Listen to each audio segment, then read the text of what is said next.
इस क्षेत्र से आम आदमी पार्टी के लोकप्रिय प्रत्याशी छोटे भाई आदिल अहमद खान साहब, हमारे मौजूदा विधायक हाजी यूनुस साहब, हमारे साथ पिछले दिनों पार्टी में शामिल हुए निगम पार्षद खुशनूर भाई, हमारे शेर मोहम्मद भाई, ताज मोहम्मद भाई, मैं किस किस का नाम लूं, जिसका नाम अगर भूल जाऊं तो मैं माफी चाहता हूं। और हमारे साथ जम्मू कश्मीर की वादियों से एक शेर आया है जिसने अकेले झंडा वहां गाड़ा, अकेले, और बीजेपी को बुरी तरीके से हरा के आया अपने क्षेत्र से। मैं गया था प्रचार में इसके महराज में लिख के, तो इनके लिए जोरदार तालियां एक बार पीछे तक बजनी चाहिए। शहनाज हिंदुस्तानी साहब, साथियों और दोस्तों, अभी मुझे आदिल भाई कह रहे थे कि मैंने एक नारा लगा दिया, मुझे 6 महीने जेल भेज दिया। हमारी लड़ाई क्या है इनसे? क्या लड़ाई हमारी? हमारी सिर्फ एक लड़ाई है कि हिंदुस्तान को आजाद कराने के लिए शहीद आजम भगत सिंह ने फांसी के फंदे को चूमा, शहीद अशफाक उल्लाह ने फांसी के फंदे को चूमा, शहीद चंद्रशेखर आजाद ने अपनी कुर्बानी दी, राष्ट्रपिता महात्मा गांधी ने अपना बलिदान दिया हिंदुस्तान को आजाद कराने के लिए। मौलाना अबुल कलाम आजाद ने गांधी के साथ कंधे से कंधा मिलाकर लड़ाई लड़ने का काम किया, तब ये देश आजाद हुआ। और सब ने मिलकर हिंदुस्तान आजाद होने के बाद बाबा साहब की अगुवाई में एक संविधान लिखा। डॉक्टर बाबा साहब भीमराव अंबेडकर जी ने कहा ये संविधान के मुताबिक देश चलेगा। यही बात संजय सिंह कहते हैं, मैं कहता हूं ये देश मोदी और अमित शाह के फरमान से नहीं, बाबा साहब के संविधान से चलेगा। गलत तो नहीं कह रहा हूं, गलत तो नहीं कह रहा हूं। इसी बात की लड़ाई है, इसी बात की लड़ाई है। मैंने तो भाजपाइयों का नाम बदल के रख दिया भारतीय झगड़ा पार्टी। अपने गली मोहल्ले में बुला लो, झगड़ा हो जाएगा। गली मोहल्ले में बुला लो, झगड़ा हो जाएगा। जहां शांति हो बुला लो, झगड़ा हो जाएगा। और याद रखना, ये किसी के सगे नहीं है। हिंदू को मुसलमान से झगड़ा कराओ, हिंदू का सिख से झगड़ा कराओ, हिंदू का ईसाई से झगड़ा कराओ, फिर हिंदू का हिंदू से झगड़ा कराओ, जाट का गैर जाट से झगड़ा कराओ, मराठा का गैर मराठा से झगड़ा कराओ, किसान का पहलवान से झगड़ा कराओ, और पहलवान का जवान से झगड़ा कराओ। ये भारतीय झगड़ा पार्टी जब तक इस देश में रहेगी शांति नहीं रह सकती। इसलिए भारतीय झगड़ा पार्टी को मिलकर हराना है, इनकी राजनीति को खत्म करना है, और इस पे सबको मिलकर एक साथ आना होगा, सबको मिलकर एक साथ आना होगा। कोई मुद्दे की बात नहीं करते। पूरा चुनाव देख लीजिए, क्या करे हमें शीश महल पे बात करना। मैंने कहा चल भाई शीश महल पे बात करते। मैं चला गया राजमहल, कहते नहीं हम नहीं दिखाएंगे इसको। क्या लगा नहीं दिखाएंगे हम? हमने कहा क्यों? हम देखना चाहते हैं 6700 जोड़ी जूते, हम देखना चाहते हैं 300 करोड़ रुपए की कालीन, हम देखना चाहते हैं 200 करोड़ का झूमर, हम भी देखना चाहते हैं 12-12 करोड़ की 6 गाड़ियां तुम्हारी, हम भी देखना चाहते हैं 8400 करोड़ का तुम्हारा जहाज, हम भी देखना चाहते हैं लाखों का चश्मा, हम भी देखना चाहते हैं 10 लाख का सूट पहन के तुम घूमते हो। कहते हम फकीर हैं। कहते 35 साल तक हमने भीख मांगा, कहते 35 साल तक हमने भीख मांगा। बार मोदी जी 35 साल तक आपने भीख मांगा है। मैं तो एक ही बात मोदी जी के बारे में कहता हूं, हमारे प्रधानमंत्री में कोई खूबी हो ना हो, गंजे को भी कंघी बेच सकते हैं, गंजे को भी कंघी बेच सकते हैं। क्या बोला था 2014 में? बोले नौजवानों वोट दे दो, 2 करोड़ नौकरी हर साल देंगे। 22 करोड़ नौकरी मिल गई नौजवानों को। क्या मिल गई? क्या मिल गई? क्या कहने कहने लगा अग्निवीर बन जा बेटा, 17 साल में जवान बनो, 21 साल में रिटायर हो जाओ। बाप नौकरी कर रहा होगा, बेटा रिटायर होके आ गया। ताज मोहम्मद से पूछे भैया ये तुम्हारे साहिब बेटवा क्या करे, तो कहीं रिटायर होके आ गए। बाप नौकरी कर रहा है, बेटा रिटायर हो गया। मोदी जी ने कहा 21 साल में रिटायर हो जाओ। मैंने मोदी जी से कहा वाह रे मोदी जी, आपको 75 साल की उम्र में तीसरी बार प्रधानमंत्री बनना है। आपका भतीजा जैसा जिसको पल्ला पकड़ना नहीं आता वो बीसीसीआई का चेयरमैन बनेगा, और हमारे घर का जवान 50 डिग्री टेम्परेचर में जैसलमेर में और -50 डिग्री टेम्परेचर में सियाचिन में भारत की रक्षा करेगा। ये दोहरी व्यवस्था हमें नहीं चाहिए। हमको हमारा हक चाहिए, रोजगार चाहिए, नौकरी चाहिए। उस पे बात नहीं करते। फिर क्या बोले, कहने लगे इतना काला धन लाएंगे, इतना काला धन लाएंगे, जहाज में भर भर के लाएंगे, ट्रैक्टर में लाद के लाएंगे, बैलगाड़ी पे लाद के लाएंगे, हर आदमी के खाते में कितना जमा कर देंगे।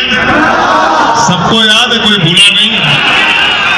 15 लाख आ गए, 15 पैसे नहीं आए, 15 पैसे नहीं आए। हाजी यूनुस साहब मुझे बता रहे थे कि इनके घर में 1500 की नोट छिपा के संदूक में जो मैडम ने रखा था, मोदी जी ने कहा लाइन में लग के इसको जमा कर दो, यही काला धन है। उसको भी जमा करा लिया, उसको भी खाली करा लिया। कहने लगे 15 अगस्त 2022 तक सबको पक्का मकान देंगे। आज तक उसका पता नहीं। किसानों के फसल का दाम 2 गुना कर देंगे, आज तक उसका पता नहीं। मुझसे लोगों ने कहा ये बीजेपी के बारे में आपकी क्या सोच है? मैंने कहा ये बड़का झूठा पार्टी है। सबसे ज्यादा नाराज लालू यादव जी चल रहे हैं इनसे। मैंने कहा क्यों नाराज है? कहने लगे हमारे 7 गो बेटा बेटी, हम और राबड़ी, सबसे ज्यादा पैसा हमारा आने वाला था, आज तक नहीं आया।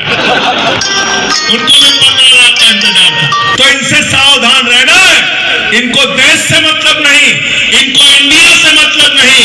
देश के प्रधानमंत्री को सिर्फ एक आदमी से मतलब है, जिसका नाम है अडानी। आकाश में चले जाओ तो जहाज अडानी का, जमीन पे आ जाओ तो एयरपोर्ट अडानी का, सड़क अडानी की, बिजली अडानी का, पानी अडानी का, सेल अडानी का, रेल अडानी का। अब पाताल में चले जाओ तो कोयला अडानी का, गैस अडानी का।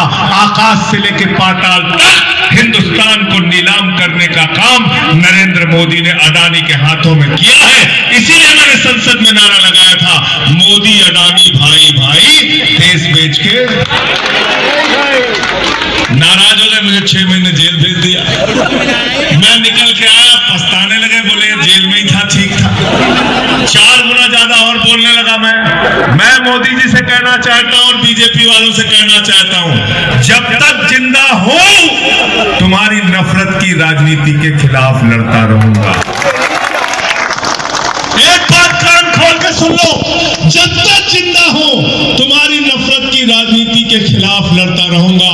और आप सबसे हाथ जोड़कर विनती और प्रार्थना करने के लिए आया हूं, आप सबसे गुजारिश करने के लिए आया हूं कि हमारे छोटे भाई आदिल अहमद खान को यहां से जिता के भेजिएगा। बीजेपी को कहीं से भी मजबूत नहीं होने देना है। यह जिम्मेदारी आपको निभानी है, यह हक आपको निभाना है। मैं आपसे निवेदन करने के लिए, विनती करने के लिए आया हूं। केजरीवाल जी को पकड़ के इन्होंने जेल में डाल दिया, मनीष सिसोदिया को पकड़ के जेल में डाल दिया, सत्येंद्र जैन को पकड़ के जेल में डाल दिया, मुझे 6 महीने जेल में डाल दिया। क्या गुनाह था केजरीवाल का? यह कि वो बिजली फ्री देते हैं, यह कि वो पानी फ्री देते हैं, यह कि उन्होंने बच्चों के लिए अच्छे स्कूल बनाए, यह कि उन्होंने अच्छे अस्पताल बनाए, मोहल्ला क्लिनिक बनाया, बुजुर्गों की तीर्थ यात्रा कराई, फरिश्ते स्कीम लगाया, माताओं बहनों के लिए बस की फ्री यात्रा की, और ऐलान किया है जिस दिन सरकार बनेगी 8 फरवरी के बाद महिलाओं के खाते में 2100 रुपए की महिला सम्मान राशि आएगी। बताओ इसके नाम पे वोट देना है कि नहीं देना है? काम के नाम पे वोट देना है कि नहीं देना है? काम के नाम पे वोट देना है मेरे भाइयों। इस देश को बचाना है, इस मुल्क को बचाना है नफरत की राजनीति से, झगड़े की राजनीति से, फसाद की राजनीति से। इनसे डरना नहीं है, इनसे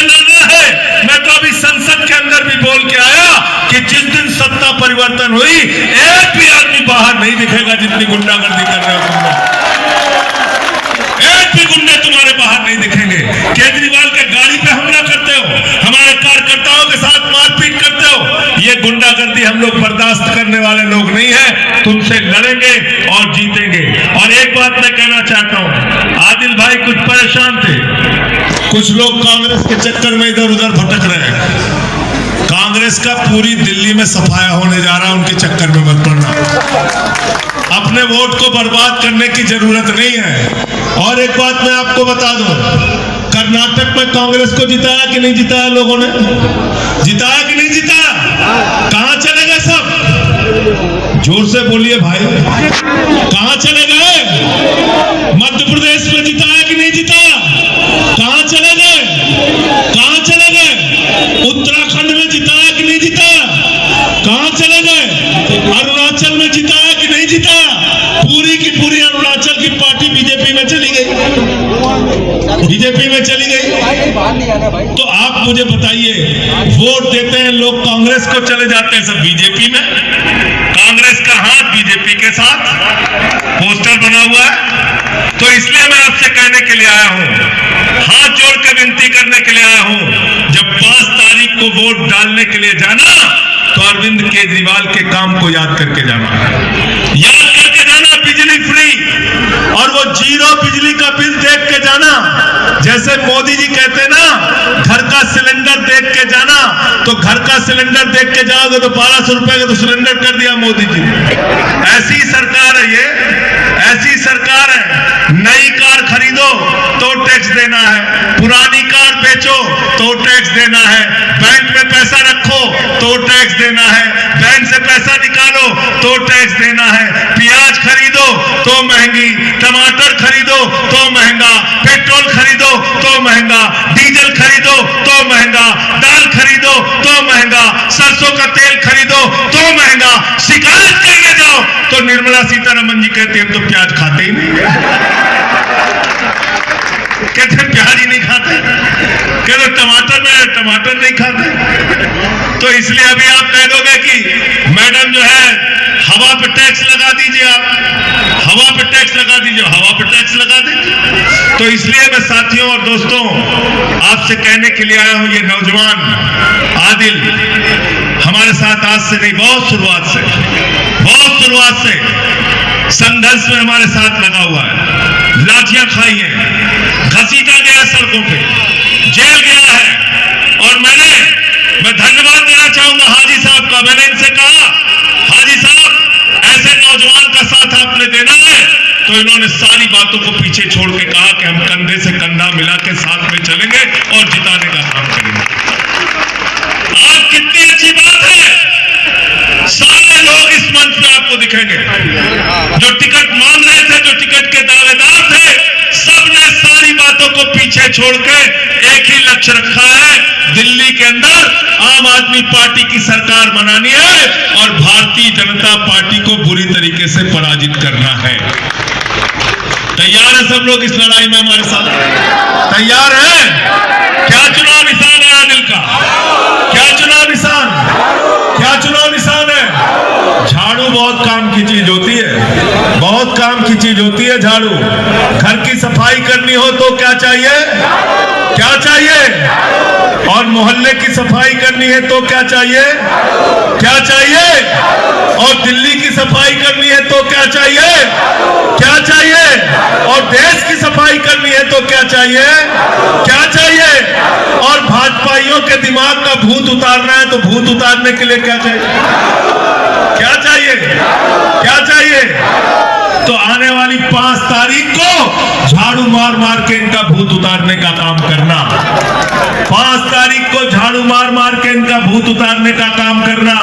यूपी, बिहार, पूर्वांचल के जो लोग हैं उनको भी गालियां देने का काम करते हैं। मैं जगह जगह पूर्वांचल और यूपी, बिहार के लोगों के बीच में जा रहा हूं, उनसे एक ही वादा करा के आता हूं कि गाली का जवाब वोट से देना है। गाली का जवाब, गाली का जवाब, नफरत का जवाब, झगड़े का जवाब, झगड़े का जवाब। ये ताकत आपके हाथों में मिली है। आप लोग लोकतंत्र के असली मालिक हैं।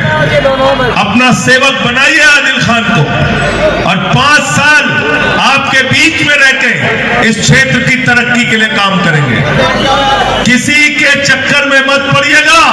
अपना वोट इधर उधर बर्बाद करने की जरूरत नहीं है। भाजपा को हराने के लिए जिसकी सरकार बन रही है उस केजरीवाल और आम आदमी पार्टी की सरकार बनाना है और आदिल खान को यहां से जिताना है। पीछे तक हाथ उठा के बताइए, तैयार है सब लोग? दोनों हाथ हवा में, दोनों हाथ हवा में।